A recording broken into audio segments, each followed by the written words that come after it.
Hey guys, STS Cubing here. Today, I'm going to be talking about how if you use beginner's method, you should switch to F2L, and I'm going to be talking about why. This also does apply to learning things like full PLL and full OLL, but I'm going to mainly talk about it in the learning F2L sense. So let's just get right into it. Okay, so if you're using beginner's method and you're watching this video, you probably want to learn F2L or you don't, but I would recommend learning F2L. I was once like you, well, most of you, where you're like, I can get fast with beginner's method, I don't need F2L, it's a little bit too hard. And yeah, that's really not the way to go about it. Basically, I learned F2L when I was averaging 20 seconds. Big mistake. I have a friend who averaged like a minute 30, because they literally just learned how to solve it, and they learned F2L. And I think that the sooner you learn it, the better it is for you, because it gives you more time to adapt to it, and you won't really care as much about the consequences that come with learning it at the beginning.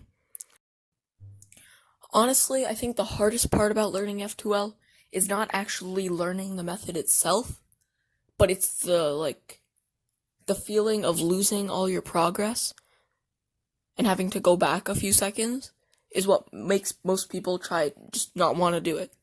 Because I remember, for the longest time, I was trying to learn F2L. I don't know why, but after every single competition I went to, I would just think, today's going to be the day. I'm going to learn F2L tomorrow. Well, tomorrow's going to be the day.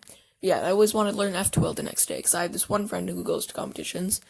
I'm not going to say his name, but he's at some of the competitions that I go to, and he used F2L, and he was encouraging me to use it, like I am to you now. And every time I'd just be inspired. I'd be like, yes, I'm gonna learn F2L, and I'm gonna get fast. But then I'd watch JPerm's tutorial, his learn F2L in 6 minutes video. Great video. That's the video I would definitely recommend learning from.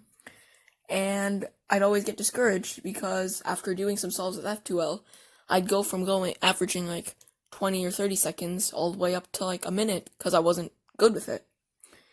And as more time went on, I got to average a little bit higher where I was now. Right now I average between 18 and 20.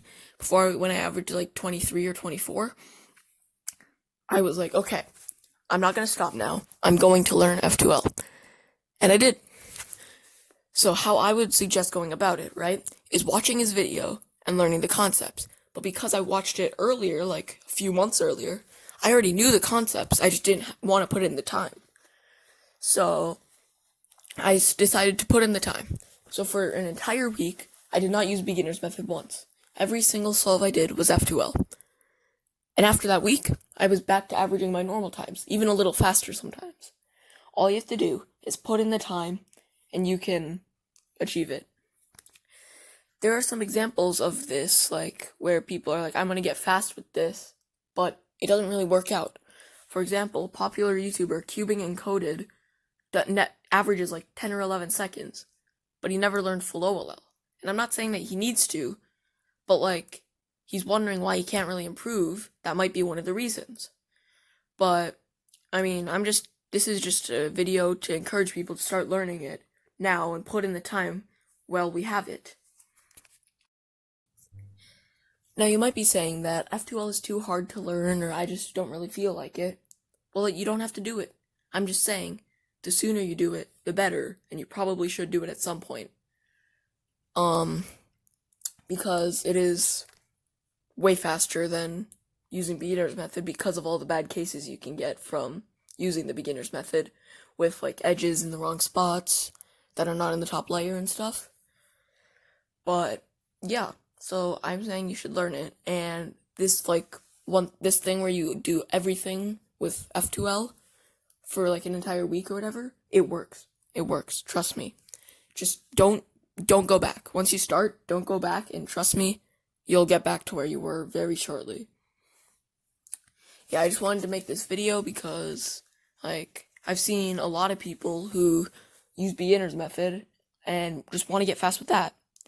And there's nothing wrong with that. It's not the most efficient way to go about things.